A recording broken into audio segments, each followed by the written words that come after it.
Hello friends, welcome to CMA Student Corner. Myself Ritika Jangir. Today we are going to start with our new chapter of our financial accounting series, group number 1, that is insurance claim. इसके अंदर अपन दोनों जो loss of stock है as well as loss of profit जो है वो पूरा कंप्लीट करेंगे. सबसे पहले जितना भी अपना थियोरेटिकल कंटेंट है कि किस स्टेप वाइज अपन को काम करना है, ये आपके लिए बहुत ईजी तरीका बता रही हूँ मैं कि अगर आप ये जो स्टेप्स हैं इनको फॉलो करोगे ना तो आपका आंसर कभी गलत नहीं जाएगा. ठीक है, तो मैं आपको ये थोड़ी सी थ्योरी बताऊंगी और फिर साथ ही साथ उसके स्टेप्स बताएंगे और फिर अपन कुछ प्रैक्टिकल क्वेश्चंस को भी सॉल्व करने का ट्राई करेंगे. ठीक है, तो एक तरीके से कॉम्पैक्ट वीडियो होगी ये सारा. अगर किसी ने फर्स्ट टाइम भी मेरे से पढ़ रहा है तो भी उसको कोई ऐसे नहीं लगेगा कि उसने कभी नहीं पढ़ा. It's not important, it's not a revisionary video, it's a class video you can say. ठीक है, तो चलिए अपन स्टार्ट करते हैं इंश्योरेंस क्लेम के साथ में. पहली बात, इंश्योरेंस क्लेम से अगर अपन एक सिंपल टर्म में समझे तो क्या हुआ कि अगर अपना कोई नुकसान हो गया तो इंश्योरेंस कंपनी अपन को कितना क्लेम देगी, है ना, वो अपन कैलकुलेट कर रहे हैं. अब लॉस जो होता है वो दो तरीके का हो सकता है. एक होता है लॉस ऑफ स्टॉक और एक होता है loss of profit. Loss of stock कैसे होगा? फॉर एग्जांपल आपके गोडाउन के अंदर आग लग गई या आपकी शॉप में आग लग गई तो उसके वजह से जितना भी स्टॉक आपका जल के ख़राब हो गया या चोरी हो गया या फिर ये सारी जो चीज़ें होती है ना, उससे किसका लॉस हुआ है? स्टॉक का लॉस हुआ है. तो स्टॉक से लॉस से रिलेटेड अलग ट्रीटमेंट होता है. और दूसरा होता है loss of profit. Loss of profit क्या हुआ कि मानिए जैसे आपकी आग लगी थी या फिर कोई नेचुरल क्लैमिटीज़ हो गई या फिर कोई भी रीज़न की वजह से आपको नुकसान हो गया, तो वो जो नुकसान हुआ उसको ओवरकम करने के लिए भी आपका पैसा इन्वॉल्व हुआ है. तो वो अगर अपना लॉस नहीं होता तो उस पीरियड पे अपन प्रॉफिट अर्न कर पाते. ठीक है, लाइक फॉर एग्जांपल अगर अपन पहले 1000 रुपीज़ अर्न कर रहे थे और अपन को नुकसान हो गया कितने का? 200 रुपीज़ का नुकसान हो गया तो 800 रुपीज़ प्रॉफिट रहा. बट उसी जगह ये और नेक्स्ट ईयर अपन ने कितना 1000 का प्रॉफिट अर्न करा. तो वैसे टोटल कितना होता अपना, अगर कोई लॉस नहीं होता तो अपना टोटल होता 2000 का. बट अपन को 200 का लॉस हो गया तो 800 प्लस 1000 दैट लीड्स टू 1800. तो ये जो 200 का लॉस हुआ है ना, ये किस तरीके से अपन इंश्योरेंस कंपनी से रिकवर करेंगे वो होता है. और बाकी जो है वो अभी अपन आगे आने वाले में उसमें समझेंगे. ठीक है,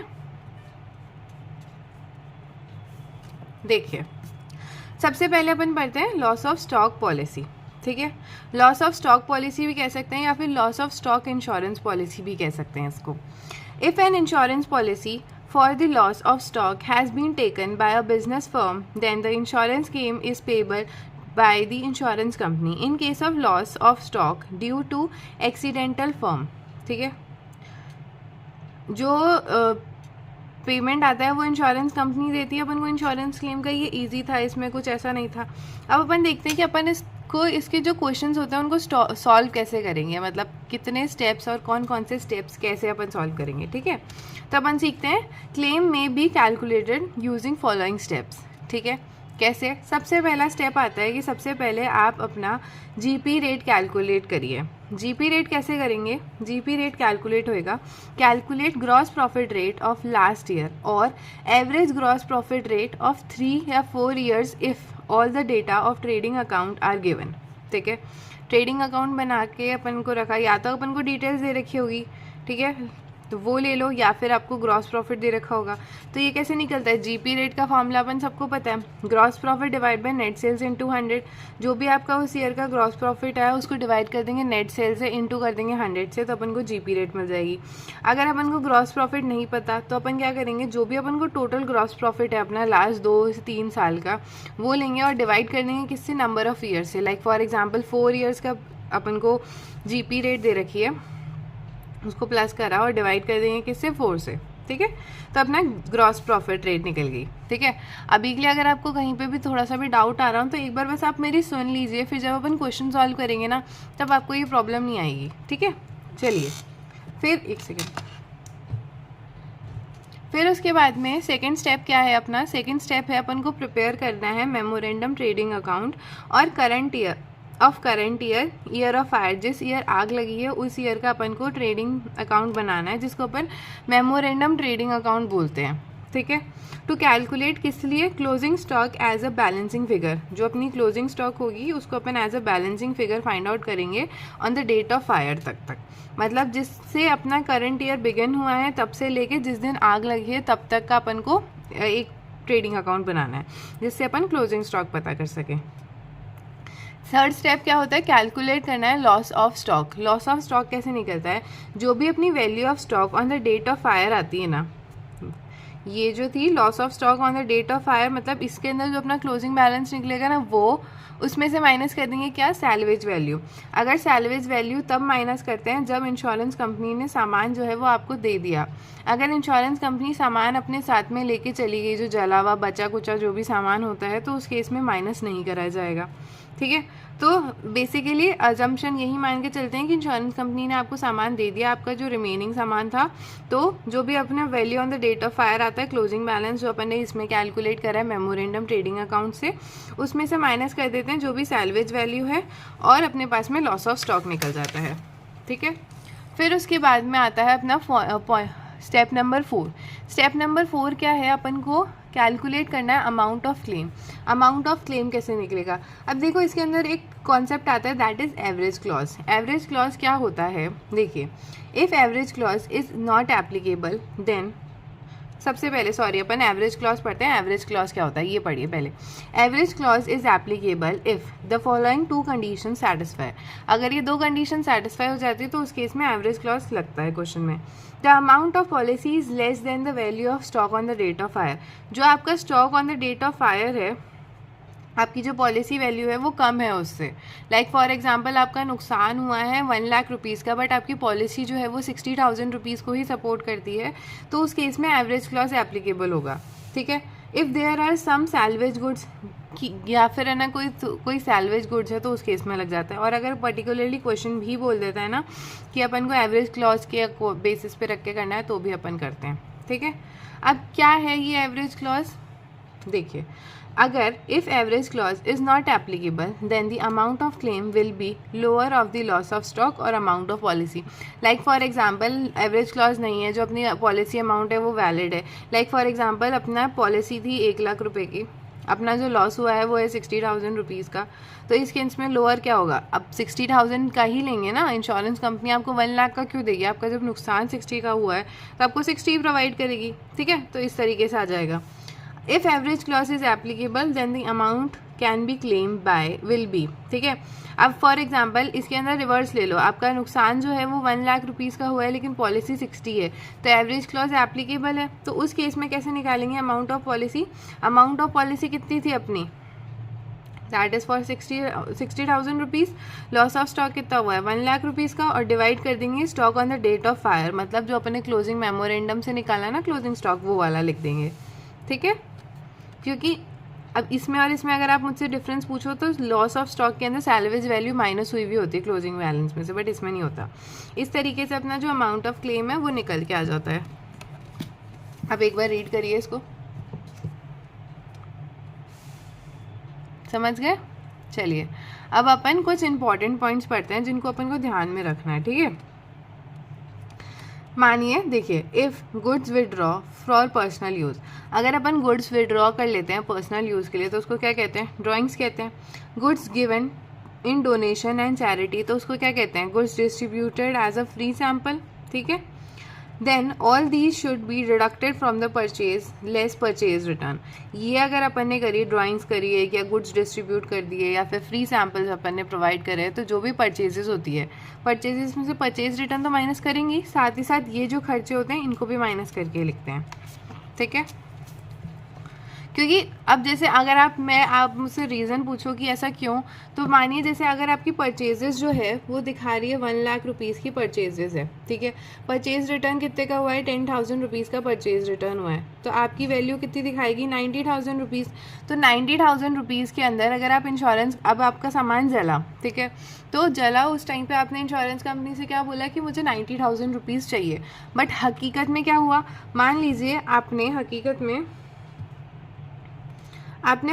45,000 का जो था आपने फ्री गिफ्ट्स डिस्ट्रीब्यूट कर दिए, तो कुछ सामान अपने घर पे लेके चले गए, ड्राइंग्स कर ली, तो फिर रिमेनिंग 45,000 ही आपका गोडाउन में सामान बचा। अब ये जो 45,000 का सामान आपके गोडाउन में बचा है वो क्यों बचा है? क्योंकि आपने आधा तो सामान डिस्ट्रीब्यूट कर दिया ना, एक सेकेंड, है ना। तो ये जो रिमेनिंग 45,000 है, तो कंपनी, इंश्योरेंस कंपनी क्या बोलेगी, सामान तो आपका 45,000 का ही जला है ना, तो हम तो आपको 45 ही देंगे, आपको हम 90 क्यों दें, राइट। इस वजह से अपन डिडक्ट करके चलते हैं।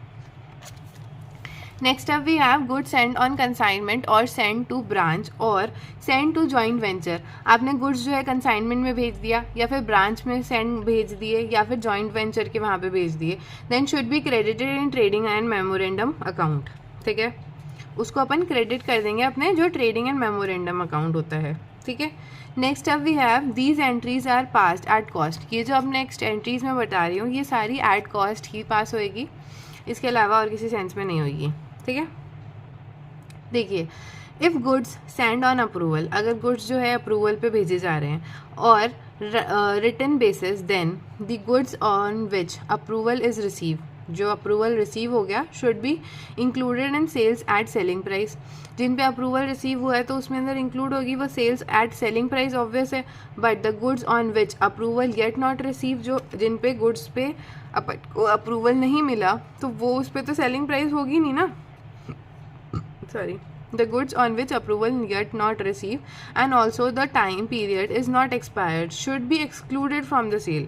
जिनके मतलब मानिए अपनी जो सेल है उसके अंदर सेल्स में अपन ये लिखेंगे कि अपने फॉर एग्जांपल अपन ने टोटल सेल करी है 1 लाख रुपीज़ की सेल करी है, जिसमें से 40,000 जो है आपके उस पर अप्रूवल मिल गया आपको और 20,000 का अप्रूवल नहीं मिला, तो आप क्या करोगे? ये जो 20,000 पे अप्रूवल नहीं मिला, ये जो 40 है तो इसमें 1 लाख की सेल में इंक्लूडेड है, जस्ट बिकॉज ये टोटल सेल्स है। इसमें से ये अप्रूवल वाली सेल्स है आपकी और ये नॉट अप्रूव वाली सेल है। तो जो अप्रूवल है मतलब अपन को उस पर सब कुछ रिसीव हो गया और सारी चीज़ें फिक्स हो गई, तो ये उस टोटल सेल्स में इंक्लूडेड है। बट जो नॉट अप्रूवल वाली अपन ने उसको भी इंक्लूड कर दी थी, बट अभी तक उस पर अप्रूवल अपन को मिला नहीं है। आगे आने वाले टाइम पे जब अपन को मिलेगा तब अपन उसको इंक्लूड करेंगे, इसलिए अभी अपन क्या करेंगे, इसको सबट्रैक्ट कर देंगे, तो अपना यहाँ पे कितना आ जाएगा, 80,000 रुपीज़ आंसर आ जाएगा। ठीक है, the cost of such goods should be separate to trading and memorandum trading account as a good sent on approval. ठीक है, उसको अपन सेपरेटली लिखेंगे जैसे कि as a good sent on approval के सेंस में। ठीक है, next up we have 4th point, if any asset purchased wrongly debited to purchase account then it should be deducted from the purchase। For example अपन ने purchases account के अंदर से debit कर दिया, लेकिन वो हकीकत में परचेजेस नहीं लिखना था, तो उस केस में क्या करोगे, आप उस परचेजेस में से माइनस कर दोगे। ये बात तो सिंपल है, रेक्टिफिकेशन आपने पढ़ा होगा, तो रेक्टिफिकेशन में भी है। और अगर आपको रेक्टिफिकेशन से रिलेटेड वीडियो चाहिए तो आप नीचे मेरे को कमेंट्स में बता दीजिए, अगर आपने रिक्वेस्ट करी है और आपको रिक्वायरमेंट है तो मैं आपके लिए रेक्टिफिकेशन पे भी वीडियो बना दूंगी। ठीक है, मतलब मैं बनाऊंगी तो सही, बट जल्दी बनाने का ट्राई करूंगी। ओके, चलिए next, if wages or any other expenses incurred for installment of any fixed asset but wrongly such expenses are included in the wages then it should be deducted in the wages। My for example आपने कोई installation से related खर्चा करा है जो कि आपने wages के अंदर इंक्लूड कर दिया, बल्कि वो वेजेस में इंक्लूड नहीं होना चाहिए था एक लॉजिकल सेंस में, जितना आप लोगों ने अकाउंट्स पढ़ी है, और ये तो बेसिक नॉलेज है स्टार्टिंग के, जब अपन छोटे छोटे थे तब, तो अपन क्या करेंगे, उसको से एक्सक्लूड कर देंगे, तो अपन माइनस कर देंगे। ठीक है, next up we have if goods purchase from a supplier, अगर गुड्स अपन ने परचेज करे सप्लायर से and receive in the godown, और अपने गोडाउन के अंदर रिसीव हो गए before the date of fire, date of fire से पहले, बट जो है not included in the purchases because invoice is not yet receive. अपन ने सामान बाहर से जाके खरीद के लेके आए फ्रॉम अ सप्लायर, ठीक है, अपन को गुड्स जो है वो गोडाउन में रिसीव हो गए, तो वैसे तो गुड्स में गोडाउन रिसीव हो चुके हैं, like for example 1 lakh rupees के जो थे अपने पास में पहले से गुड्स थे, और अपन और कितने के खरीद लाए, 50,000 रुपीज़ के गुड्स अपन और खरीद लाए, तो टोटल जो है वो तो 1,50,000 रुपीज़ का माल अपने गोडाउन में पड़ा है। बट ये जो रिमेनिंग ये जो 50,000 थे, इस पे अभी तक अपन को इनवॉइस रिसीव नहीं हुई है, है ना। अगर अपन को इनवॉइस रिसीव नहीं हुई है तो वो अपने रिकॉर्ड्स में मेंटेन हुआ नहीं होगा, मतलब परचेजेस में ऐड हुई भी नहीं होगी। बट वैसे गोडाउन में अपन को पता है कि अपने पास में 50,000 का माल और एक्स्ट्रा आया तो वो अपन को रिसीव हो गया। तो इस केस में क्या करेंगे, अपन उसको ऐड कर देंगे परचेजेस में, क्योंकि जिस दिन आग लगी होगी उस दिन 1 लाख का सामान नहीं, उस दिन 1,50,000 रुपये का सामान जला होगा। आई होप आपको ये चीज़ समझ में आई होगी। Next up we have point number 7, if goods purchases and invoice was received, अगर अपन ने गुड्स परचेज करे और इनवॉइस भी अपन को रिसीव हो गई, देयरफॉर मतलब क्या हुआ, जो परचेजेस के अंदर इंक्लूड हुआ होगा but it was not yet physically receive before on the date of fire, तो उस केस में अपन डिडक्ट कर देंगे। जो अपन ने सिनेरियो अभी पीछे देखा ना कि लाइक अपने पास में 1 लाख रुपए का सामान था, ठीक है, इसके अंदर से 50,000 रुपीज़ का अपन ने सामान खरीदा, इसकी अपन को इनवॉइस जो है वो इस बार रिसीव हो गई बट अपने पास में फिजिकली सामान नहीं आया। तो गोडाउन में कितना है, गोडाउन में तो 1 लाख रुपए का ही सामान पड़ा हुआ है ना, चाहे आपकी टोटल परचेजेस में हो या ना हो। अपन तो इसमें कब देखेंगे, गोडाउन में सामान रखे हुए होने से स्टॉक के सेंस में, तो स्टॉक तो तब होएगा जब वो अपन को रिसीव होगा, बट वो रिसीव ही नहीं हुआ। तो जिस दिन आग लगी है, बुक्स तो ये कह रही है कि आपके पास में 1,50,000 रुपीज़ का सामान होना चाहिए जो कि जला है, लेकिन एक्चुअल में जला कितना है, एक्चुअल में तो 1 लाख रुपीज़ का ही जला है। इस वजह से ये जो रिमेनिंग 50,000 रुपीज़ है ये अपन माइनस कर देंगे और अब परचेजेस में से, तो अपने पास में 1 लाख रुपीज़ बचेगा एक्चुअल का, ठीक है। अगर कि आपको वैसे भी समझ में नहीं आया ना, जैसे कि आपको डाउट हो रहा हो कि प्लस करना है माइनस करना है, तो एक सिंपल एज अ बिजनेसमैन की थिंकिंग लेके चलना है कि आपका अगर एक गोडाउन है तो उसके अंदर आप क्या करते हैं या फिर क्या क्या चीज़ें होती, ठीक है। चलिए, if goods sold and dispatch to the customer before the date of fire, अपन ने जो है गुड्स बेचे हैं और साथ ही साथ डिस्पैच भी हो गए कस्टमर के लिए on the date of fire, before the date of buyer, but it was not included in the sales, but sales के अंदर इंक्लूड नहीं हुआ हुआ था। अब सेल्स के अंदर इंक्लूड नहीं हुआ हुआ था तो उससे क्या हो रहा था, बिकॉज क्यों नहीं इंक्लूड हुआ हुआ था, क्योंकि अपन ने इनवॉइस वॉज नॉट रेज्ड, अभी तक अपन ने इनवॉइस बनाई नहीं थी, then it should be added, add कर देंगे उसको, ठीक है। Then next, if goods sold to customer and includes in the sales, goods customer को भेज दिया और जो सेल्स में इंक्लूड हुआ हुआ है एज बिकॉज इनवॉइस जो है वो रेज हो चुकी है, बट गुड्स अभी तक डिस्पैच ही नहीं करे, अपन ने सामान भेजा ही नहीं है, तो अपन क्या करेंगे, उन गुड्स को माइनस कर देंगे सेल्स में से, ठीक है। Next, if fire fitting expenses are incurred, एक सेकेंड आपको दिख रहा होगा,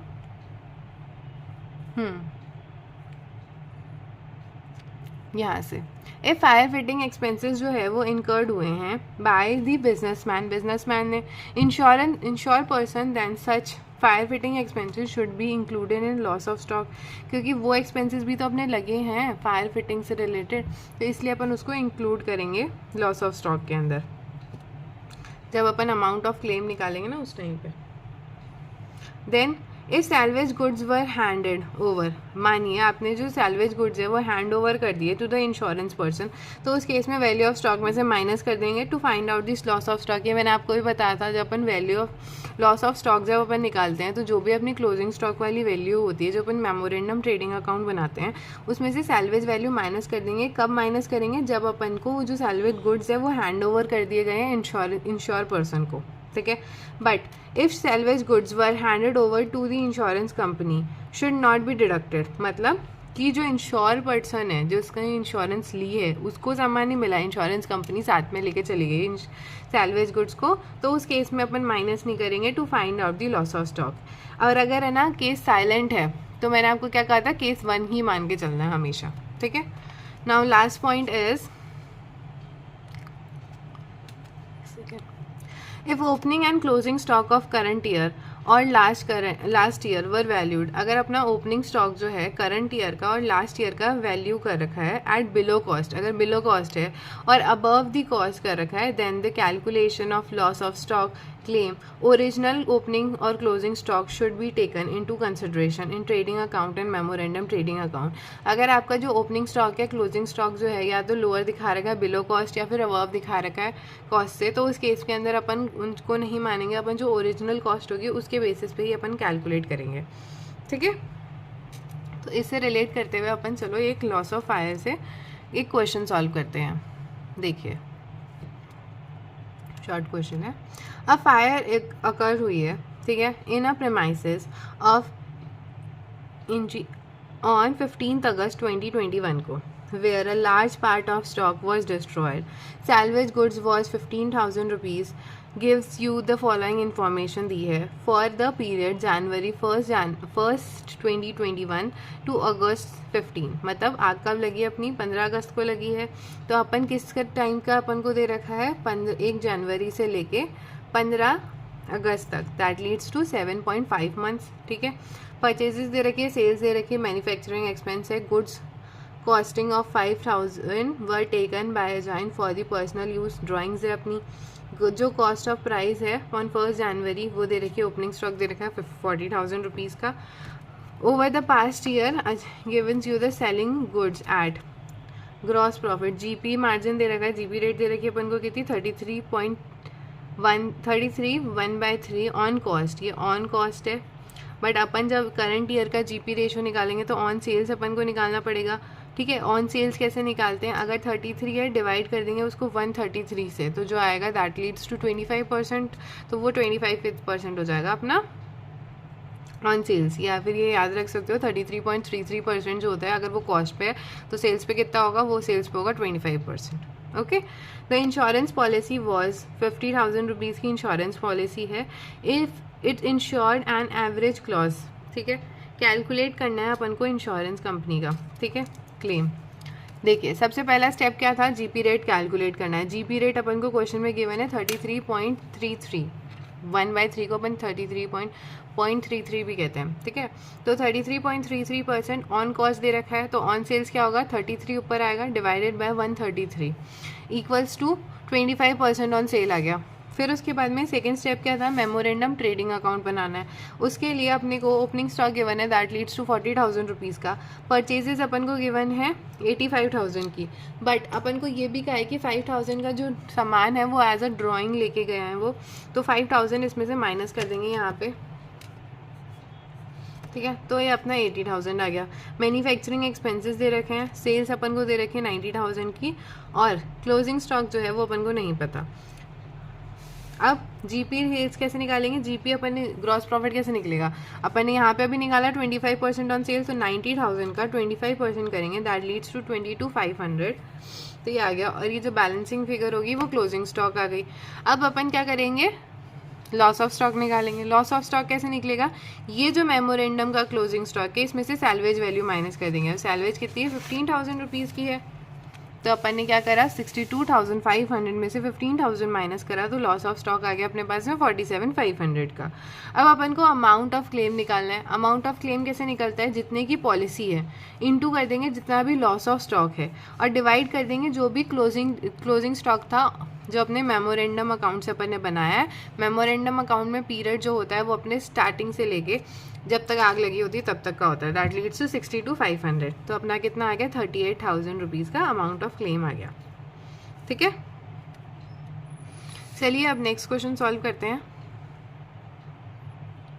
देखिए रीड करिए एक बार, आप सेल्फ रीड करिए.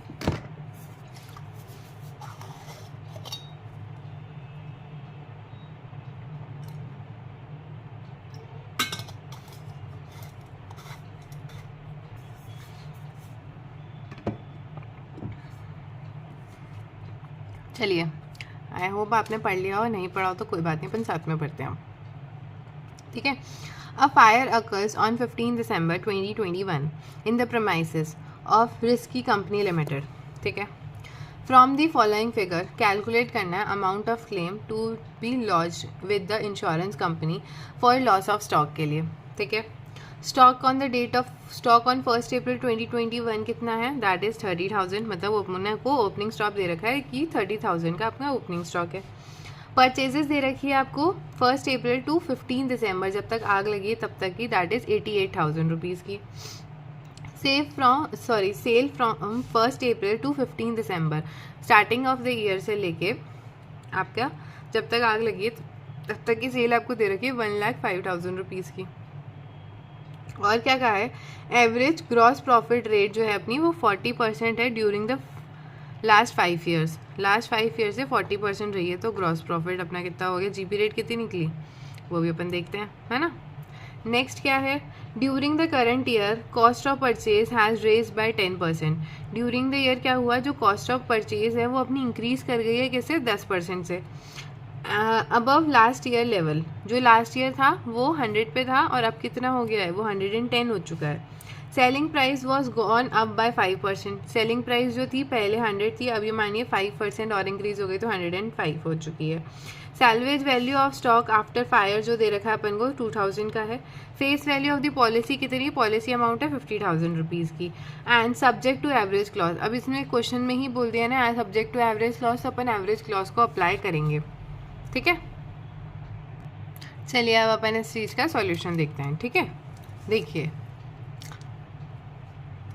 एक सेकेंड, देखो लास्ट ईयर जो अपनी सेल्स थी वो अपनी 100 थी, ये अपन को अजम्पशन चला के चलते हैं, ठीक है। और अपन को जीपी ग्रॉस प्रॉफिट दे रखा है जो कि है 40% फ्रॉम लास्ट 5 ईयर्स, तो जीपी कितना हो गया, 40 था अपना। तो अगर अपन बैलेंस निकाले तो कॉस्ट कितनी हुई, कॉस्ट हो गई अपनी 60, अभी तक कोई प्रॉब्लम नहीं होगी। 100 अपन अजम्पशन मान के चल रहे हैं, 40 अपन को ग्रॉस प्रॉफिट क्वेश्चन में गिवन है, तो रिमेनिंग बैलेंसिंग फिगर कितनी हुई, बैलेंसिंग फिगर करके निकली है ये, दैट लीड्स टू 60। अब अपन को क्या बोला है, करंट ईयर में क्या है, जो आपकी सेल है वो 5% से इंक्रीज कर गई, तो 100 + 5% दैट लीड्स टू 105, ठीक है।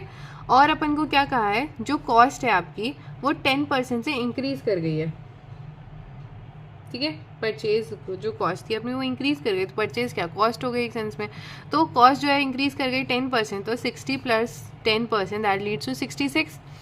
अब अपन जब 105 में से 66 माइनस करेंगे तो अपने पास कितना आएगा, 39। 39 क्या है अपना ग्रॉस प्रॉफिट। अब अपन देखें तो जीपी रेट क्या हुई, जीपी रेट होती है gross profit divide by net sales into 100।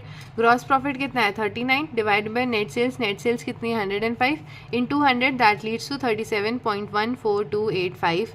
इस तरीके से अपना ग्रॉस प्रॉफिट निकला है। आई होप आपको ये समझ में आया होगा, ठीक है। नेक्स्ट है अपने पास में मेमोरेंडम ट्रेडिंग अकाउंट अपन को बनाना है। अब देखिए लास्ट ईयर का जो आपको बता रखा है, क्या बता रखा है, 1 अप्रैल 2021, ठीक है। तो पहले उसका ओपनिंग स्टॉक कितना है, वो 30,000 है। अब वो जो 30,000 था वो था, लेकिन इस साल से क्या हुआ आपका जो है वो 10% इंक्रीज कर गया, राइट। तो 30,000 अगर 100 पे है तो 110 पे कितना होगा, वो होगा अपना 33,000, ठीक है। परचेजेस जो है वैसी की वैसी है, दैट इज 88, और सेल्स अपन को दे रखी है 1,05,000, ठीक है। और अपन को क्या कहा है, क्लोजिंग स्टॉक अपन को निकालेंगे, और ग्रॉस प्रॉफिट अपन ने निकाल ही लिया, 37.14285% है ऑन सेल्स। तो इसका 1,05,000 का 37.14285% अगर अपन करेंगे तो अपने पास में ग्रॉस प्रॉफिट कितने का आएगा, 39,000 रुपीज़ का ग्रॉस प्रॉफिट आ गया। अब लॉस ऑफ स्टॉक कैसे निकालेंगे, इसका जो क्लोजिंग स्टॉक था वो लिखा, सैल्वेज वैल्यू माइनस करी, आंसर आ गया अपने पास में loss of stock. Claim amount of claim कैसे निकालते हैं, जो भी पॉलिसी अमाउंट है उसको इनटू करेंगे किससे, जो भी अपना लॉस ऑफ स्टॉक है, डिवाइड करेंगे जो भी अपना लास्ट जो मेमोरेंडम के अंदर क्लोजिंग स्टॉक था उससे, इनटू इक्वल्स टू करा तो अपने पास में आ गया 48,182 रुपीज़। ये हो गया अमाउंट ऑफ क्लेम, ठीक है। आई होप आपको समझ में आया होगा। चलिए अपन एक लास्ट क्वेश्चन और कर लेते हैं। बाकी जितने ज़्यादा आप क्वेश्चंस करेंगे ना उतना ज़्यादा आपकी कॉन्सेप्चुअल जो क्लियरिटी है वो ज़्यादा बढ़ेगी। देखिए तो आई तो रिक्वेस्ट कि आप इसको एक बार हाथ से प्रैक्टिस करिए, जितने क्वेश्चंस मिल पाए उतने क्वेश्चन सॉल्व करने का ट्राई करिए, ठीक है। और अगर एक जैसे क्वेश्चन आ रहे हैं तो हर क्वेश्चन को ज़रूरी नहीं है बार बार में आप लिख के सॉल्व करो, आप ट्राई करो कि उनको रीड करके भी सॉल्व कर सकते हो, ठीक है। डायरेक्टली कैलकुलेटर पे सॉल्व कर लिया, या फिर दिमाग में आ गया कि इसके बाद में ये स्टेप था, मैम ने इसके बाद ये स्टेप बताया था, तो वैसे, ठीक है। On 1st April 2021, the godown of Stone Limited was destroyed by fire. ठीक है. The record of the company relieved the following particulars. Release है ना, revalue, ठीक है. कितना है स्टॉक दे रखा है अपन को 1 जनवरी 2022 का, कितना है 75,000 का। स्टॉक दे रखा ऑन 31 दिसंबर 2020 का, दैट इज़ 80,000। परचेजेस दे रखे ड्यूरिंग 2020, कितने की है 3,10,000 की। सेल्स दे रखी है पिछले उसकी 2020 की, वो है अपने 4 लाख की। परचेजेस दे रखी है 1 जनवरी 2021 से लेकर on the date of fire, जितना पीरियड था ना फायर वाला, वो दे रखी 75,000 की।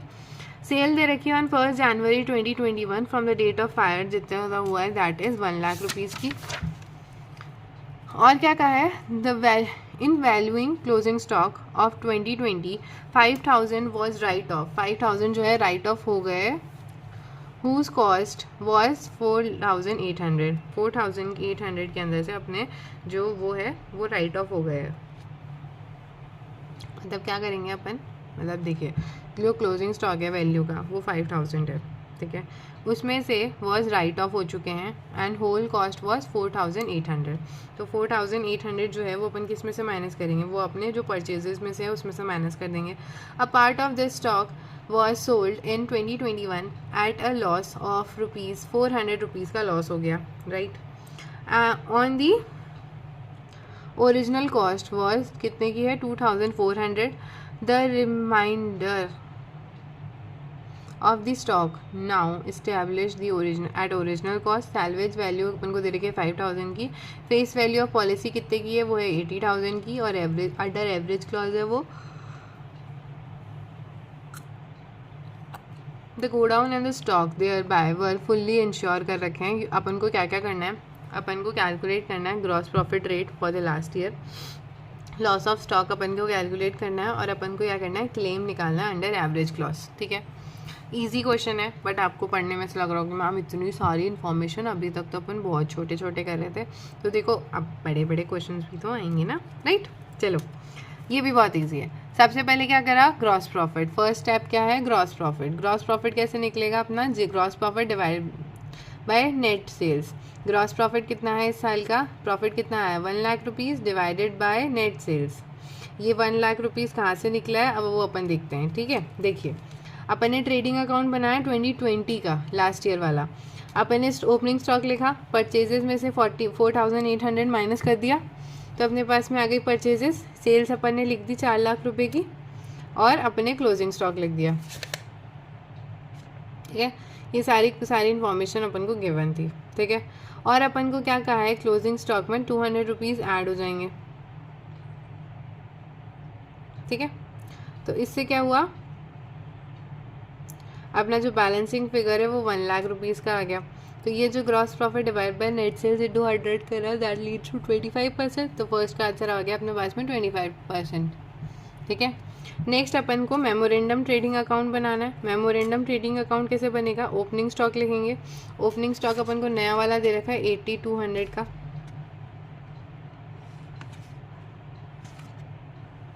ठीक है। ये कैसे आया है, यहाँ पे 80,000 प्लस 200 जो अपन ने लिखा था उससे आ गया 80,200 का, ठीक है, समझ गए। फिर उसके बाद में 75,000 की परचेजेस दे रखी है। ग्रॉस प्रॉफिट निकाला है ऑन सेल। ये कैसे निकलेगा, अभी अपन इसको निकालेंगे, gross profit divide by net sales into 100 करके निकाला। तो कैसे निकला, लास्ट ईयर का profit, gross profit divided by net sales into 100, that leads to 25%। तो ये हो गया अपना ग्रॉस प्रॉफिट 25%। सेल अपन को क्वेश्चन में गिवन है 1 लाख रुपीज़ की है, और 200 रुपीज़ माइनस होंगे। ये 200 रुपीज़ कैसे माइनस हो रहे हैं, अपन को कहा है 4,800 रुपीज़ था, जिसको अपन ने हाफ को सेल कर दिया 2,400 के अंदर ही, ठीक है। और 2,400 में से 400 रुपये का नुकसान हो गया, दैट्स लीड्स टू 2,000 रुपीज़। और फिर वो जो 2,000 है, ये जो हुआ है ना अपन को 400 का नुकसान, उसका हाफ है ये, ठीक है, दैट लीड्स टू 200 रुपीज़। तो ये आंसर आ गया। बाय क्लोजिंग स्टॉक करके अपन ने बैलेंसिंग फिगर निकाल दी, और रिमेनिंग जो ये जो बचा है ना 4,800 में रिमेनिंग 2,400, वो अपन ने यहाँ प्लस करके लिख दिया, तो अपने पास में आ गया।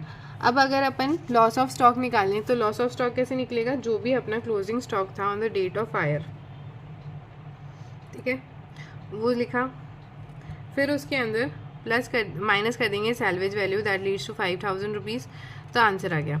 फिर अपन को अमाउंट ऑफ क्लेम निकालना है। 80,000 रुपीज़ की अपनी पॉलिसी है। क्लॉज स्टॉक कितने का है, लॉस ऑफ स्टॉक वो है अपने पास में 79,100 का, डिवाइडेड बाय जो भी value of stock on the date of hire थी वो इक्वल्स टू करा तो 75,243 आंसर जो है वो आपका आंसर आ गया। देखिए इसको एक बार, आपको कोई परेशानी तो नहीं है?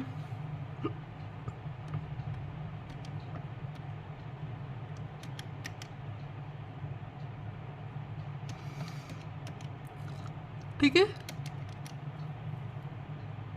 आई होप आपको सब लोगों को समझ में आ गया हो। अब इसके बाद में अपन स्टार्ट करते हैं अपना लॉस ऑफ प्रॉफिट पॉलिसी। ठीक है,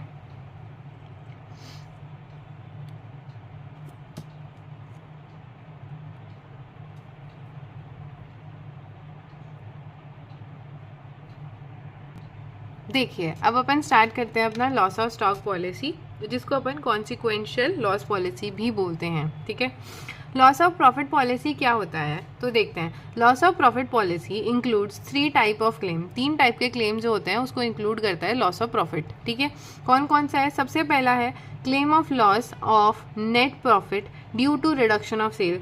आपकी जो सेल है कम होने की वजह से आपको ये प्रॉफिट में लॉस आया है तो उसको क्लेम मिल लेता है। दूसरा आता है claim for standing charges for fix expenses during the period of dissolution and interruption. जो आपकी इंटरप्शन आई थी उस वजह से जो आपका स्टैंडिंग चार्जेस जो ज़्यादा हुए हैं उनका जो लॉस है वो रिकवर करने में हेल्प करता है, क्लेम करता है।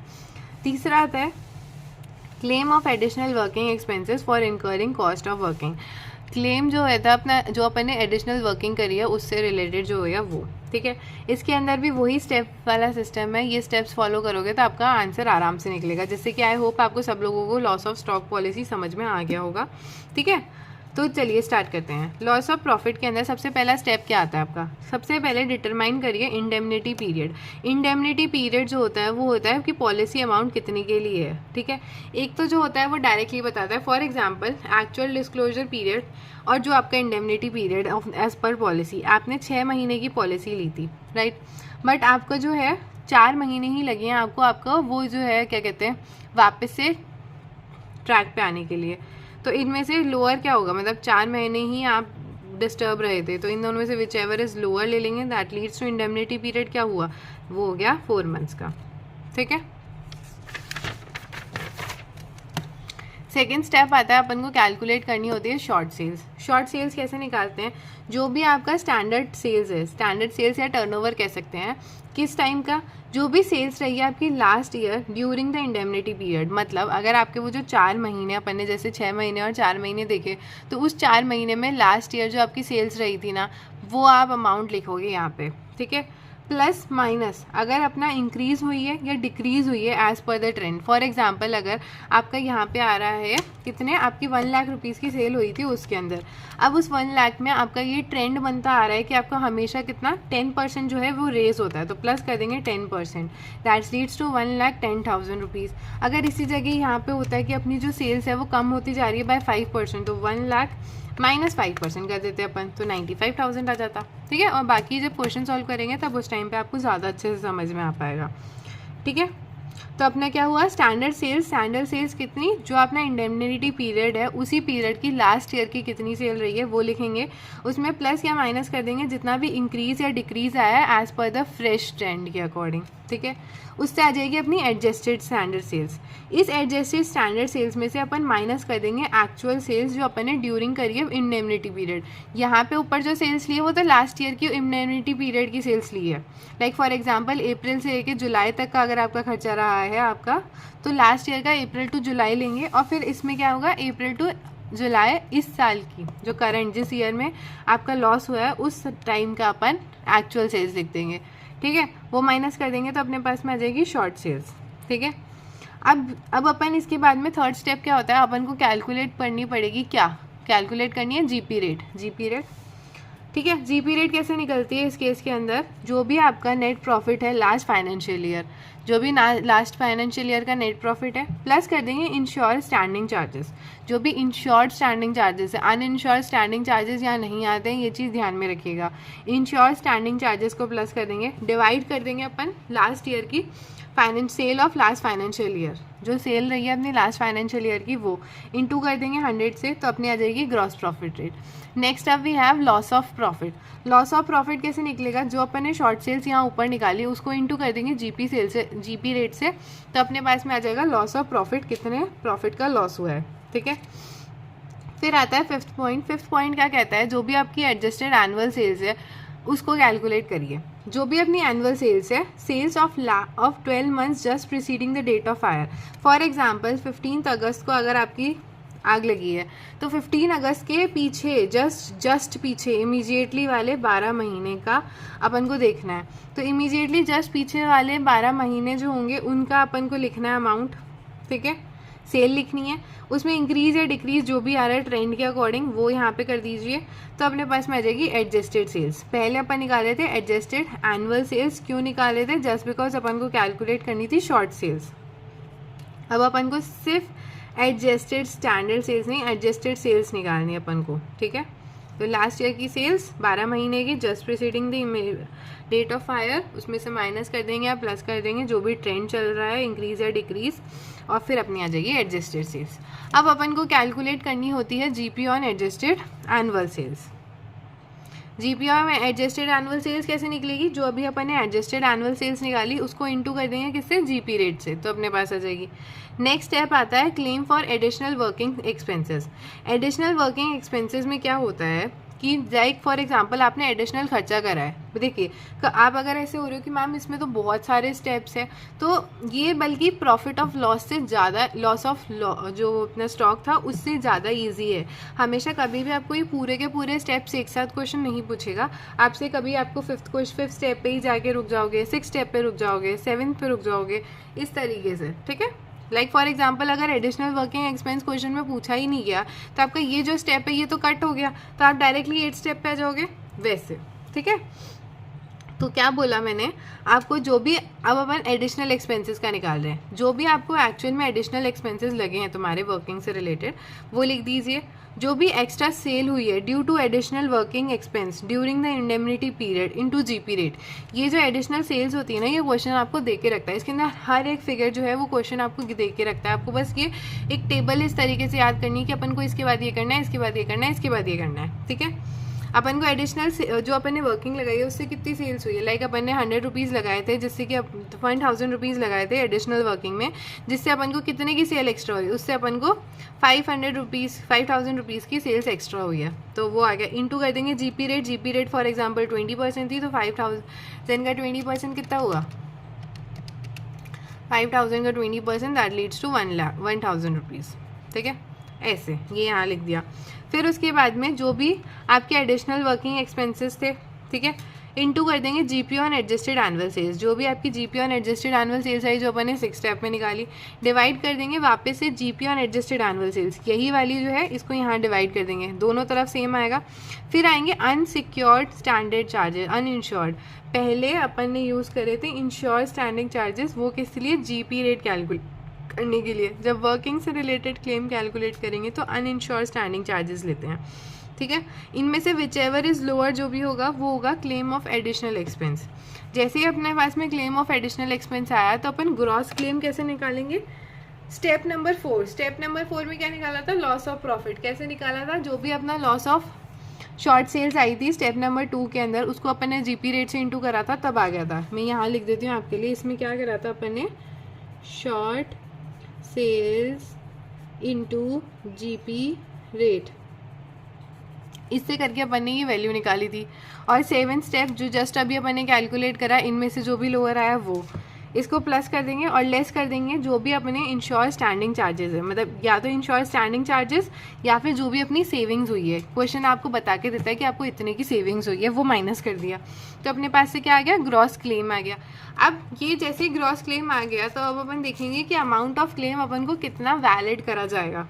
अगर average clause not present, average clause वही सेम मतलब है जो लास्ट उसमें था।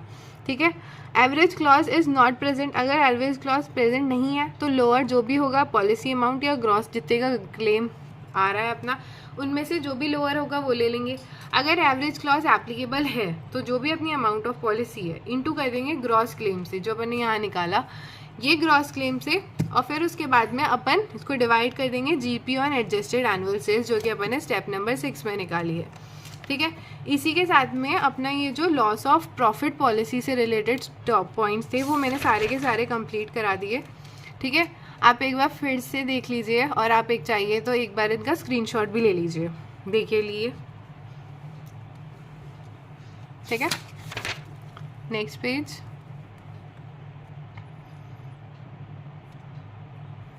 नेक्स्ट,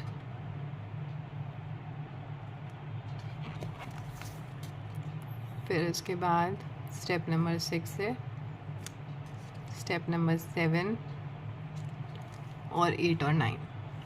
ठीक है, इसी के साथ में जो अपना लॉस ऑफ स्टॉक जो है वो खत्म, लॉस ऑफ प्रॉफिट जो है वो कंप्लीट होता है।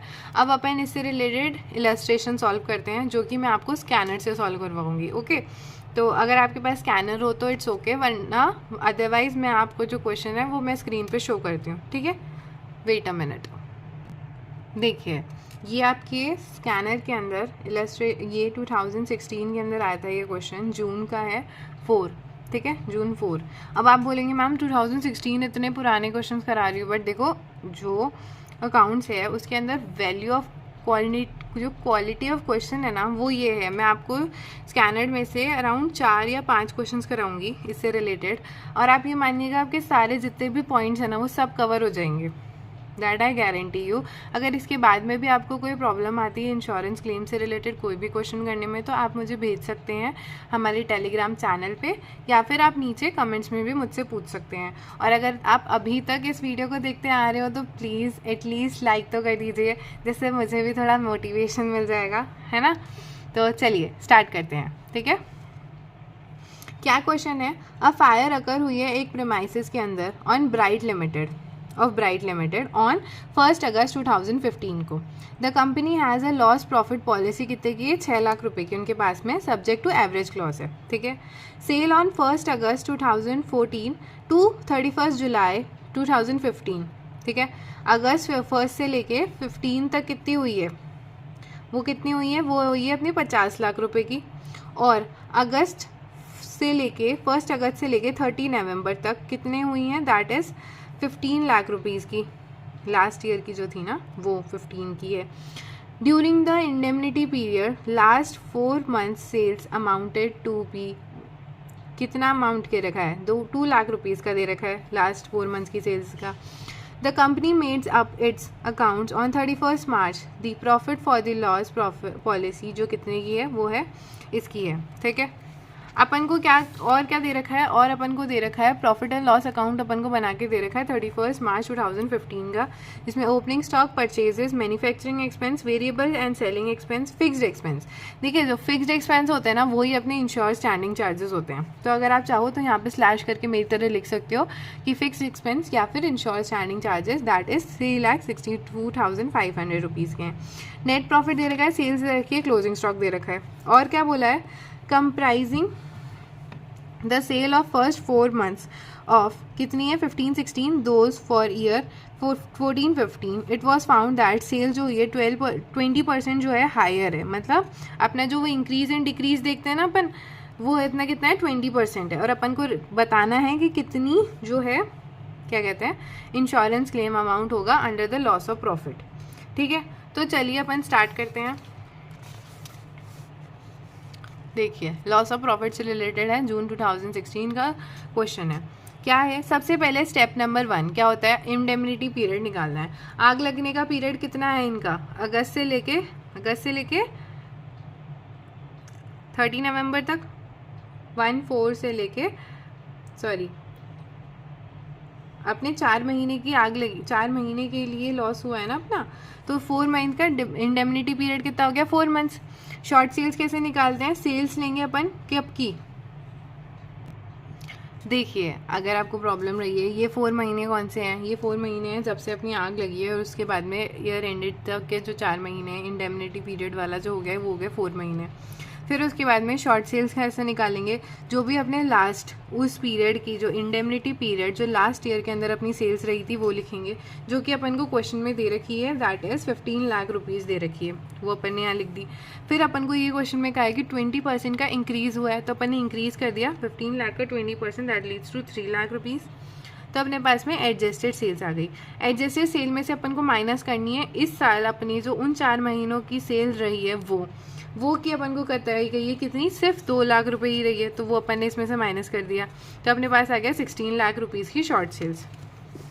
थर्ड स्टेप क्या होता है, थर्ड स्टेप होता है अपन को ग्रॉस प्रॉफिट निकालना होता है।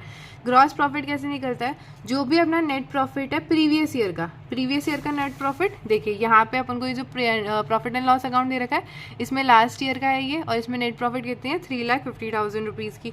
और साथ ही साथ आप ये भी देख लीजिए सेल कितने की रही है, ठीक है। तो अपन ने यहाँ पे लिख दिया दैट इज नेट प्रॉफिट कितना है प्रीवियस ईयर का 3,50,000 rupees plus insure standing charges, जो मैंने आपको कही थे फिक्स्ड एक्सपेंसेस ही इंश्योर स्टैंडिंग चार्जेस होते हैं, वो अपन ने यहाँ पे लिख दिए। डिवाइड कर दिया जो लास्ट ईयर का टर्नओवर रहा है अपना, जो कि है 4750, जो मैंने अभी आपको दिखाया, इनटू कर देंगे 100 से, परसेंटेज में निकालना है। तो अपने पास में ग्रॉस प्रॉफिट कितना का आ गया, दैट इज 15% का अपना ग्रॉस प्रॉफिट आ गया। अब क्या करते हैं, जो भी अपनी शॉर्ट सेल्स होती है उसको इंटू करते हैं ग्रॉस प्रॉफिट से, जिससे क्या निकलता है, लॉस ऑफ प्रॉफिट निकलता है। तो 16 lakh into 15% that leads to 2,40,000 की अपनी लॉस ऑफ प्रॉफिट रही है। अब अपन को एडजस्टेड एनुअल सेल्स निकालनी है। एडजस्टेड एनुअल सेल्स कैसे निकलती है, जो भी आपकी सेल्स रही है लास्ट 12 महीने की इमीडिएटली प्रीसीडिंग, जस्ट प्रीसीडिंग कह सकते हैं अपन, from the date of fire, ठीक है। तो अपन को क्वेश्चन में ये डायरेक्टली गिवन है कि अपनी 12 महीने की जो सेल्स थी वो कितनी दे रखी है, देखिए यहाँ पे गिवन है अपनी सेल्स फ्रॉम 1 अगस्त से लेके 31 जुलाई 2015 वर 50 लाख रुपीज़, ठीक है। तो अपन ने यहाँ पे लिख दिया दैट इज़ 50 लाख रुपीज़ की 20% का इंक्रीज़ है, तो 50 लाख का 20% that leads to 10 lakh rupees, ठीक है। ये प्लस करा तो अपने पास में एडजस्टेड एनुअल सेल्स कितने की आ गई, 60 लाख रुपए की आ गई। अब इस 60 लाख पे अपन क्या करेंगे, जीपी रेट से इंटू करेंगे, जो क्योंकि जीपी ऑन एडजस्टेड सेल्स निकालनी है। तो अपन ने क्या करा है, 60 लाख को इंटू करा 15%, that leads to 9 lakh rupees, ये आ गया। अब इसके बाद में अपन को क्या बोला है, अपन को बोला है कि आपको लॉस अमाउंट ऑफ क्लेम बताना है। अब देखिए वैसे तो आपके पास में और भी स्टेप्स आते हैं, जैसे मैंने आपको बताया था वो वर्किंग से रिलेटेड आता है, एडिशनल वर्किंग या फिर चीज़ें जो भी आपके एक्सपेंसेस रहे हैं उनसे रिलेटेड बहुत सी चीज़ें आती थी, बट इस केस के अंदर नहीं है। जैसे मैंने आपको कहा था ना कि ज़रूरी नहीं है हर क्वेश्चन में सारी चीज़ें पूछेगा, इसमें आपसे डायरेक्टली अमाउंट ऑफ क्लेम पूछा है। तो क्या है, जो भी अमाउंट ऑफ पॉलिसी है, अमाउंट ऑफ पॉलिसी कितने की बता रखी है क्वेश्चन में, अपन को कह रखा है अमाउंट ऑफ पॉलिसी है 2,40,000 रुपीज़ की। डिवाइड कर देंगे जो भी अपनी इंश्योरेबल वैल्यू आ रही है, ठीक है, वो है 9 लाख रुपीज़ की, जो अपन ने अभी पीछे निकाली, इंटू कर देंगे 6 लाख रुपीज़ जो भी अमाउंट ऑफ पॉलिसी है। समझ गए, लॉस ऑफ प्रॉफिट निकाला ना अपन ने, देखिए यहाँ पे लॉस ऑफ प्रॉफिट निकाला था 2,40,000 का, तो जितने का लॉस हुआ है वो into policy amount divided by कितने से, जितने का अपनी वैल्यू थी, तो वो अपनी एडजस्टेड एनुअल सेल्स जो अपन ने निकाली उसको डिवाइड करा, that leads to 9 lakh rupees. तो अपना क्या आंसर आ गया, 1,60,000 रुपीज़ आंसर आ गया, ठीक है। अब इसके बाद में अपन करते हैं इलस्ट्रेशन नंबर 33 आपके स्टडी मटेरियल का। तो आप खोलिए सब लोग, देखिए इलस्ट्रेशन नंबर 33 के अंदर अपन को बुक का है क्वेश्चन, जिसके अंदर 162 पेज जो है वो अपन को खोलना है। क्या है बोला अपन को क्वेश्चन में, from the following particulars prepare a claim for loss of profit under consequential loss policy. जो अपनी प्रॉफिट वाली हो गई, कॉन्सिक्वेंशियल को भी अपन है ना। डेट ऑफ फायर किस दिन है, 30 जून को अपने आग लगी है 2013 में। पीरियड कितना बता रखा है, दैट इज 6 मंथ्स का इंडेमनिटी पीरियड है। सम इंश्योर कितना हुआ है 25,000 रुपीज़ का। टर्नओवर कितना था during 30 June 2013, that is 1 lakh rupees. Net profit दे रखा है अपन को 31 मार्च 2013 का, दैट इज़ 6,250, ठीक है। Standing charges for the accounting year की कितनी दे रखी है, 14,250।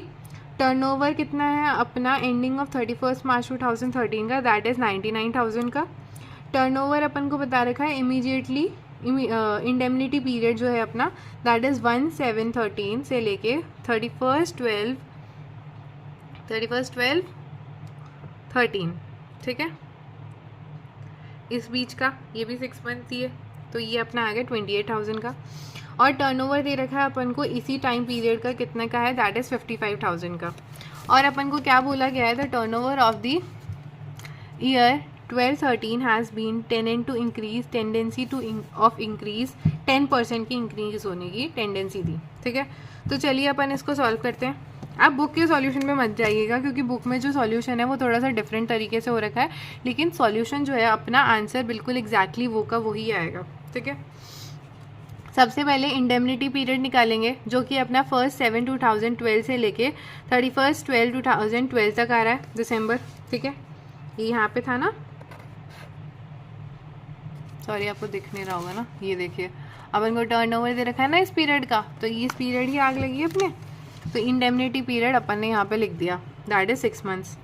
फिर उसके बाद में शॉर्ट सेल्स निकालनी है। शॉर्ट सेल्स कैसे निकलेगी, शॉर्ट सेल्स निकालने के लिए अपन को सेल्स लेनी पड़ेगी उस लास्ट ईयर का इंडेमनिटी पीरियड की सेल्स, जो कि अपन को क्वेश्चन में कितनी की दे रखी है, 55,000 की, वो लिख ली।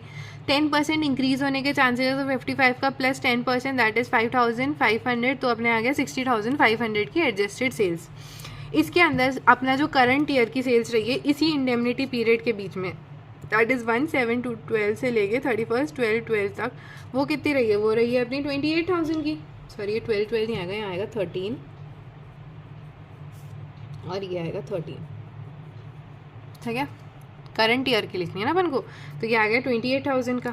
ये अपन ने माइनस करी तो शॉर्ट सेल्स आ गई। शॉर्ट सेल्स को अपन जीपी रेट से इंटू करेंगे, लेकिन उससे पहले अपन को जीपी रेट पता होनी चाहिए। जीपी रेट कैसे निकलती है, जो भी अपना नेट प्रॉफिट है प्रीसीडिंग ईयर का plus insure standing charges divided by sale of previous year. Profit कितने का था अपन को क्वेश्चन में गिवन है, देखो थर्ड पॉइंट ही गिवन था अपने को यहाँ पे कि अपना कितने का प्रॉफिट रहा है, नेट प्रॉफिट, दैट इज 6,250 का। फिर इसके अंदर एक मिनट, फिर इसके अंदर प्लस कर देंगे जो भी अपनी इंश्योर स्टैंडिंग चार्जेस है, ये भी अपन को क्वेश्चन में गिवन है, डिवाइड कर देंगे जो अपनी लास्ट ईयर की सेल्स रही है, सेल्स या फिर टर्नओवर कह सकते हैं, दैट इज 99,000 रुपीज़ का, इंटू कर देंगे 100 से, जस्ट बिकॉज परसेंटेज में निकालना है, तो ये आ गई 20.70%, ठीक है। फिर लॉस ऑफ प्रॉफिट कैसे निकालेगा, जो भी ग्रॉस जो अपना शॉर्ट सेल्स आया था, शॉर्ट सेल से इंटू कर देंगे किसको, अपनी जीपी रेट्स को, तो अपने क्या आ जाएगा, लॉस ऑफ प्रॉफिट, ठीक है। और अपना अमाउंट ऑफ क्लेम कितना हुआ, यही हो गया, जस्ट बिकॉज इसको इसमें लो या फिर पॉइंट में ले लो इस तरीके से, तो ये अपना आ गया। देखिए बुक में भी अपना आंसर यही दिखा रखा है 6730, और मैंने भी क्या आंसर निकाला 6730, ठीक है। तो आंसर सेम है, तरीका थोड़ा सा डिफरेंट है। अब इसके बाद में अपन क्वेश्चन करेंगे जून 2014 का 7A, ठीक है। सजेस्टेड खोल लीजिए अपनी प्लीज़। देखिए ये रहा आपका क्वेश्चन, जिनके पास स्कैनर नहीं है उनके लिए मैं स्क्रीन पे शो कर रही हूँ। क्या बोला है, जून 2014 का 7A क्वेश्चन है, from the following figure calculate करनी है consequential loss profit, loss policy मतलब प्रॉफिट ही बताना है। फाइनेंशियल ईयर बता रखा है, एंड होता है 31 मार्च को। फायर कब हुई है, फायर लगी है, द फायर कब अकर हुई है, that is on December 1st, ठीक है। और ये सारी चीज़ें हैं। पीरियड ऑफ डिस्क्रिप्शंसी मतलब जिस टाइम पे मतलब डिस्टर्बेंस रही थी वो कौन सा पीरियड था, दैट इज़ December 1st से लेके March 31st तक, मतलब 4 मंथ्स। और इंडेमनिटी पीरियड कितने का है, 6 मंथ्स का। मैं यही बात आपको कह रही थी। देखिए वैसे तो पॉलिसी आपको अलाउ करती है 6 मंथ्स का इंडेमनिटी पीरियड, बट आपकी डिस्टर्बेंस कितनी रही है, आपकी डिस्टर्बेंस 4 महीने की रही है, मतलब 4 महीने की। तो इंश्योरेंस कंपनी आपको किस अमाउंट को मानेगी, फॉर दैट पर्टिकुलर पीरियड जिस टाइम पे आपके लिए डिस्टर्बेंस रही है। तो इस केस में जब अपन इंडेमनिटी पीरियड निकालेंगे ना अपने फर्स्ट स्टेप में, तो 6 मंथ्स और 4 months whichever is lower that leads to 4 months अपन निकालेंगे, ठीक है। समझ में आया, और नहीं आया तो मैं अभी जब अपन क्वेश्चन देखेंगे तब सॉल्यूशन करेंगे तब उस टाइम पे आपको समझ में आ जाएगा, ठीक है। नेक्स्ट क्या कह रखा है, नेट प्रॉफिट दे रखा है for the previous financial year का, जो कि है 15 लाख रुपए का।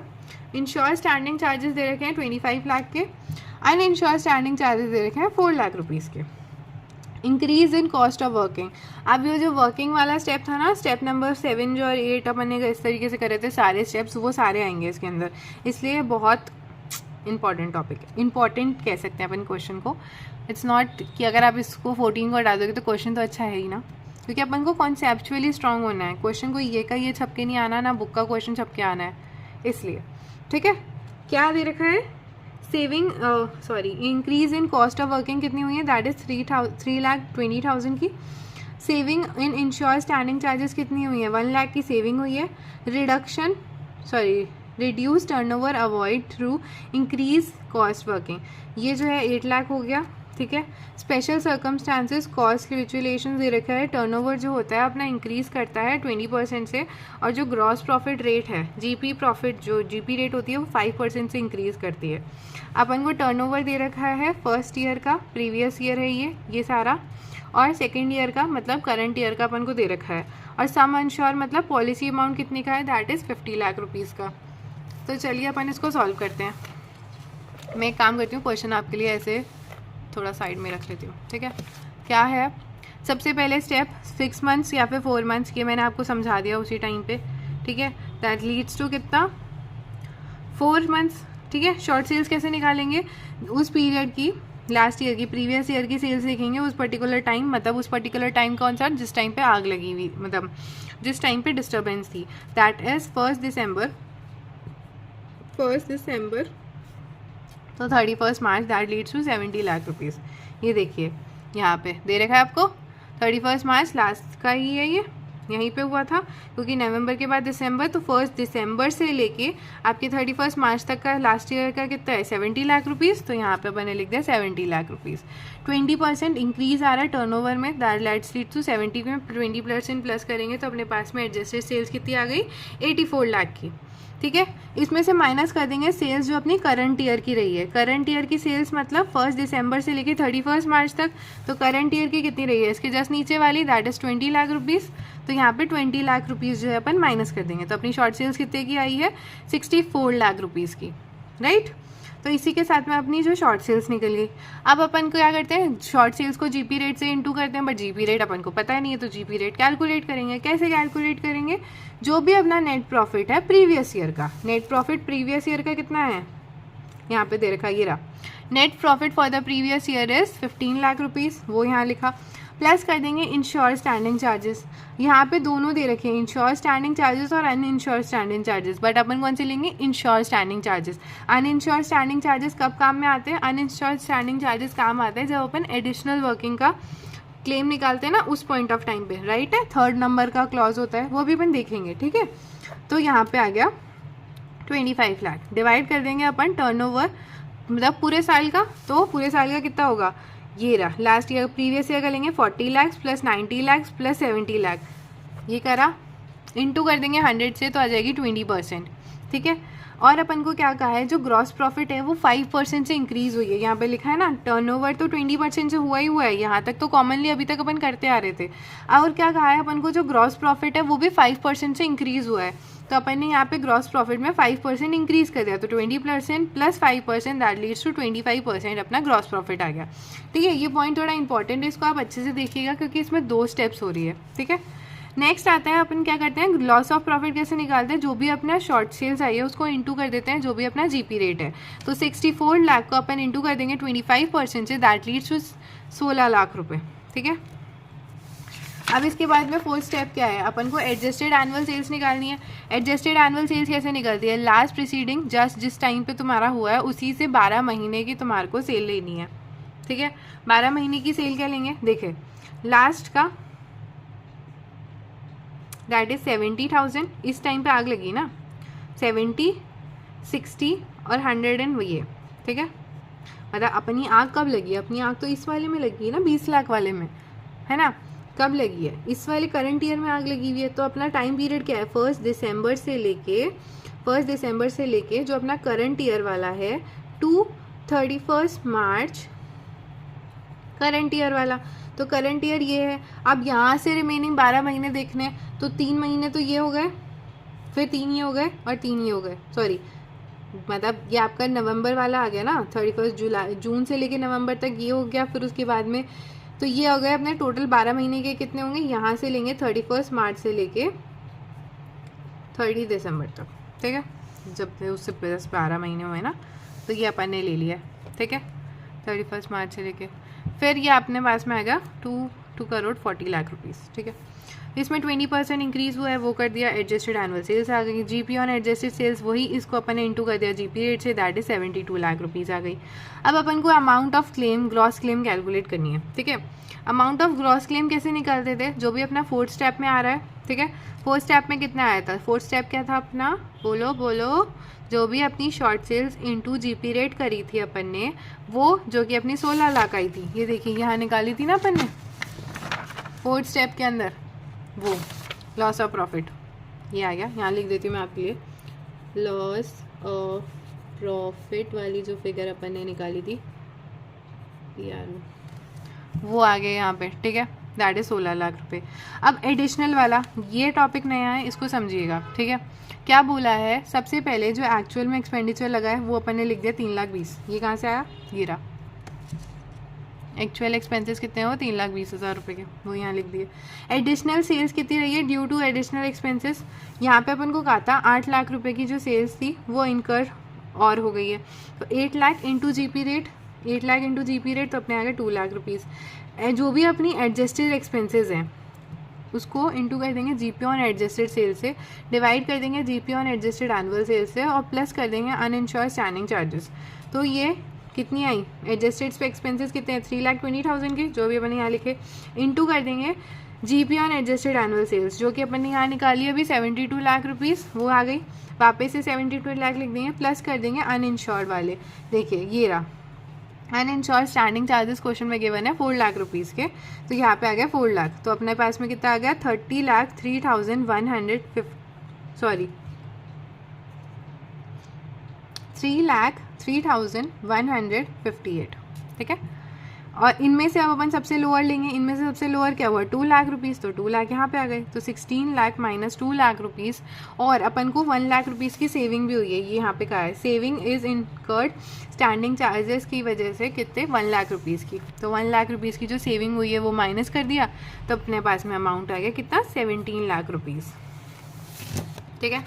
अब ये जो 17 लाख रुपीज़ आया, अब इसके बाद में अपन निकालेंगे, क्या निकालेंगे, कितना अपना ग्रॉस क्लेम आया है, मतलब जो भी अमाउंट ऑफ क्लेम निकालेंगे, तो ग्रॉस क्लेम कितना है 17 लाख जस्ट अपन निकाल के आए हैं, डिवाइडेड बाय जो भी अपनी GP on adjusted annual sales थी दैट इज 72,000, इंटू कर देंगे जो भी पॉलिसी अमाउंट है, पॉलिसी अमाउंट अपनी कितनी है 50 लाख की, तो वो अपन ने कर दिया, तो अपने पास में आंसर आ गया कितना आया 1,18,550 रुपीज़, ठीक है।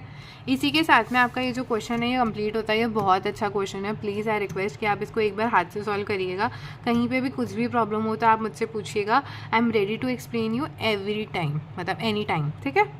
तो अब अपन चलते हैं नेक्स्ट क्वेश्चन की तरफ, दैट इज़ 2014 दिसंबर का क्वेश्चन, ठीक है। चलिए खोलिए सजेस्टेड में, देखिए 2014 का दिसंबर 6 का बी पार्ट है, there were a serious fire, एक बहुत सीरियस फायर हुई है इन अ प्रेमाइसेस और मैसर्स फॉर्च्यून ऑन 1 सितंबर 2011 को हुई है, their business activities were interrupted रही है अंटिल 31 दिसंबर 2011 तक, ठीक है। द बिजनेस एक्टिविटीज़, सॉरी ये पढ़ लिया ना, फिर उसके बाद में मतलब सितंबर से लेकर 31 दिसंबर तक इंटरप्टेड रही है, ठीक है। तो कितना पीरियड हुआ ये, करो करो कैलकुलेट करो, सब कुछ करा कर है थोड़ी मिल जाता है, कोई ना अभी अपन देखते हैं, चलो ठीक है। क्या बोला मैंने, ये हो गया। फिर उसके बाद में when normal trading condition were reestablish messrs fortune are insured under the loss of profit policy, उनकी कितने की है 42,000 की है, पीरियड फॉर इंडेमनिटी कितना है 6 मंथ्स, बट एक्चुअल में कितना हुआ है दैट लीड्स टू 1 सितंबर से लेकर 31 दिसंबर, दैट इज ओनली 4 मंथ्स, सितंबर अक्टूबर नवंबर एंड दिसंबर, दैट लीड्स टू 4 मंथ्स, ठीक है। तो ये वाला पीरियड हो गया 4 मंथ्स का, 4 मंथ्स और यहाँ 6 मंथ्स दे रखा है, 4 मंथ्स और 6 months whichever is lower that leads to 4 months, ठीक है। अभी तक इतना तो आपको समझ में आ गया होगा आई होप, ठीक है।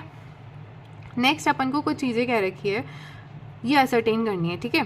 क्या है, the net profit for the year ended 31 December 2010 was 20,000 rupees, ठीक है। जो अपना 31 दिसंबर 2010 का जो अपना नेट प्रॉफिट है, ठीक है, वो कितने का है 20,000 का। एनुअल इंश्योर्ड स्टैंडिंग चार्जेस जो है अपने वो है 30,000 के, जिसमें से 2,000 जो है were not incurred in definition of ensure standing charges, मतलब वो इंश्योर स्टैंडिंग चार्जेस में नहीं आते, वो अनइंश्योर स्टैंडिंग चार्जेस में आते होंगे फिर तो अपन वो माइनस कर देंगे. दैट लीड्स टू कितना हुआ 30,000 माइनस 2,000, दैट लीड्स टू 28,000. ठीक है, इतना हो गया. फिर अपने पास में नेक्स्ट क्या कहा है, the additional cost of working in order to mitigate the damage caused by the fire insurance company that is 600 rupees and but the expenditures to और द बिजनेस, मतलब जो एडिशनल एक्सपेंसेस कितने लगे हैं अपने 600 रुपीज़ के लगे. नेक्स्ट क्या कहा है, द सेविंग कितने की रही है 1,500 की सेविंग्स हुई है. टर्नओवर दे रखा है अपन को प्रीवियस ईयर का, हर 4 महीने के गैप के अंदर है ये, और वैसे ही जैसे प्रीवियस ईयर करंट ईयर का लास्ट ईयर दे रखा था उसी तरीके से. तो अपन चलो सॉल्व करते हैं इसको. Wait a minute.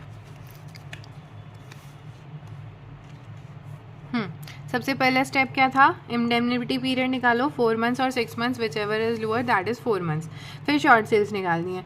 सेल्स देखनी है अपन को उस पीरियड की जिस पीरियड के अंदर आग लगी है पिछले साल की. ठीक है, तो ये यहाँ पे आ गया. अपन को इस टाइम पे लगी है ना अपनी, सॉरी आपको दिख नहीं रहा होगा ना, इस पॉइंट ऑफ टाइम पे लगी, दैट इज़ 95,000 लिखा. प्लस इसके अंदर इंक्रीज और डिक्रीज के बारे में अपन को कुछ भी नहीं बता रखा, तो अपन क्या करेंगे डायरेक्टली लेस कर देंगे करंट ईयर के कितना प्रॉफिट हुआ है, दैट इज़ 15,000 की सेल हुई है, तो ये माइनस कर दिया तो 80,000 आ गया. जीपी रेट कैलकुलेट करनी है. जीपी रेट कैसे, नेट प्रॉफिट जो प्रीवियस ईयर का है प्लस कर देंगे इंश्योर स्टैंडिंग चार्जेस, डिवाइड कर देंगे लास्ट ईयर का सेल्स टर्नओवर. ठीक है, 20,000 यहाँ पे अपन ने करा, 28,000 ये यहाँ से आ गया, डिवाइडेड कर देंगे टोटल 65, 80 और 95, इसका टोटल करा, लास्ट ईयर का टर्नओवर चाहिए था, इंटू कर देंगे 100 से क्योंकि परसेंटेज चाहिए, दैट लीड्स टू 20%. ठीक है, फिर amount of loss of profit निकालेंगे. वो कैसे निकालेंगे, जो भी अपनी शॉर्ट सेल्स आई है उनको इंटू कर देंगे अपन जीपी रेट से, दैट इज़ 20%. तो अपना आंसर आ गया 16,000 का. फिर उसके बाद में अपन स्टेप 2 देखेंगे, सॉरी स्टेप 5 क्या है, adjusted annual sales. Adjusted annual sales कैसे निकलती है, जो भी आपका सेल्स टर्नओवर है प्रीसीडिंग फाइनेंशियल 12 ईयर्स का है ना, वो ले लेंगे. तो इसके अंदर क्या क्या इंक्लूड करेंगे अपन. ठीक है, अपन ने इंक्लूड करा तो अपने पास में सेल्स कितने की आ गई 2,45,000 की. ठीक है, फिर उसके बाद में सेल्स आ गई. नेक्स्ट अपन निकालेंगे इसका इंटू कर देंगे जीपी रेट से, जिससे अपने आ जाएगी जीपी और adjusted annual sales. Amount of claim निकाला, वही लास्ट क्वेश्चन की तरह, 4th वाला पॉइंट वाला स्टेप, दैट इज 16,000 रुपीज़. इनमें से लोअर देखना है, एक्चुअल में 600 रुपये का खर्चा ज़्यादा लगा है. एडिशनल कितनी हुई है, जो अपनी 15,000 रुपीज़ अपन ने अर्न करे ना इस पर्टिकुलर पीरियड के अंदर. ठीक है, इस पे इसका जीपी रेट से इंटू करेंगे, दैट लीड्स टू 3,000 रुपीज़. और एडिशनल एक्सपेंसेस कितने लगे हैं 600 rupees. GP on adjusted annual sales कितनी आई 49,000, अभी अपन ने निकाल ली है इसमें 6 स्टेप में, डिवाइडेड बाय वापस वही प्लस कर देंगे अनइंश्योर. ये अनइंश्योर कहाँ से आई है, ये अनइंश्योर ये वाली है जिसमें कहा था ना 2,000 की नहीं है, तो वो यहाँ लिख दिया. तो अपने पास में आ गया 576, दैट्स लीड्स टू, इनमें से विच एवर इज़ लोअर, तो ये आ गया 576. 16,000 माइनस 16,000 प्लस 576, तो 16,576 आया. इसमें से सेविंग्स जो है अपने को 1,500 रुपये की बोली है, ये रही सेविंग्स हुई है अपन को 1,500 रुपीज़ की, वो माइनस कर दी, तो ये अपने पास में अमाउंट आ गया. इस अमाउंट का अपन बस इतना ही पूछा था अपन से इस केस के अंदर. अपन से वो जो है क्या कहते हैं फाइनल आंसर्स नहीं पूछा. फाइनल आंसर क्या होता है अपना, मतलब अपन से ग्रॉस क्लेम जो अमाउंट होता है ना, अमाउंट ऑफ क्लेम, वो नहीं पूछा. तो इसी के साथ में ये जो इलस्ट्रेशन नहीं, ये जो अपना दिसंबर 2014 का क्वेश्चन था ये कंप्लीट होता है. ठीक है, चलिए अपन नेक्स्ट क्वेश्चन पे चलते. देखिए उसके बाद में आपको बुक में 2 इलस्ट्रेशन दे रखे हैं, इलस्ट्रेशन नंबर 24 एंड 35. ये वही इलस्ट्रेशन है जैसे कि मैंने अभी आपको सॉल्व कराया ना, उसी टाइप से हैं. तो एक बार आई रिक्वेस्ट कि आप इसको खुद से सॉल्व करने का ट्राई कर दीजिएगा. अगर आपको कहीं भी कोई भी प्रॉब्लम आए तो आप मुझसे पूछ सकते हैं. आई थिंक ये वाला क्वेश्चन तो डिट्टो सेम मैंने करवाई दिया है. ठीक है, ये और फिर इलस्ट्रेशन नंबर 35 जिसका सॉल्यूशन ये आपको बुक में दे रखा है. अगर आपको कहीं पे भी कोई भी प्रॉब्लम आए तो आप मुझसे पूछ सकते हैं. इसी के साथ में जो अपना जो इंश्योरेंस क्लेम चैप्टर है, loss of stock as well as loss of profit, जो भी पर्टिकुलर पोर्शन था वो सारा का सारा कंप्लीट हो गया है. और एक बार आप आई रिक्वेस्ट कि आप ये जो अपने लॉस ऑफ स्टॉक वाला था ना वो भी कंप्लीट कर लीजिएगा. ये वाला तो बेसिक क्वेश्चन है, इलस्ट्रेशन नंबर 27, इसके अंदर कुछ भी ऐसा एज सच डिफरेंट पॉइंट नहीं है. फिर आता है इलस्ट्रेशन नंबर 28, वो भी आप कर लेंगे आराम से।